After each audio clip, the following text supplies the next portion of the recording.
আমাকে বাংলাদেশে থাকা কিছু চোরের দল বাইর করছে যে প্রবাসীরা নাকি 3টার বেশি ফোন নিতে পারবো না, আর যেই ফোন গুলাই নিব ওইগুলা নাকি আবার রেজিস্ট্রেশন করা লাগবো। প্রবাসীরা ফোন রেজিস্ট্রেশন করবো না, করবো হলো তখন কপালে।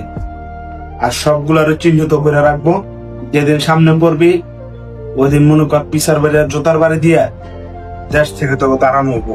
আবার কইতাছে যে যদি 1 লাখ টাকার ফোন চালায় তাহলে ওনে ব্যাট দেওয়া লাগবো 50,000 টাকা। আরে চোরের ঘরে চোর, তোরা তো চালাচ্ছিল 5-10 টাকার ফোন। বর্তমানে বেশিরভাগ প্রবাসীরাই 1-1.5 লাখ টাকার উপরে ফোন চালায়। চোরের ঘরে চোর, প্রবাসীরাও খাইয়া এখনো বাইসে আসো। শুধু তো করতেছ প্রবাসীকে টাকা দিয়া, এখন আবার হে প্রবাসীকে পিছনে লাগছো। সব নিয়ম কানুন সব প্রবাসী গুলিকে বানাইছো।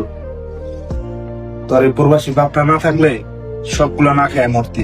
সময় আছে এখনো, ভালো প্রবাসী কথা এখনো চেনস নাই। একবার রেমিটেন্স বন্ধ করলে তোরা তো মরবি, তোগুলোকে 150 মরবো। সময় থাকতে ভালো আর যা উল্টা পাল্টা কথাবার্তা বলস মাঝে মধ্যে প্রবাসী চেতাইস না। একবার যদি রাগ হয় তাহলে কিন্তু দেশ ধ্বংস হয়ে যাবে।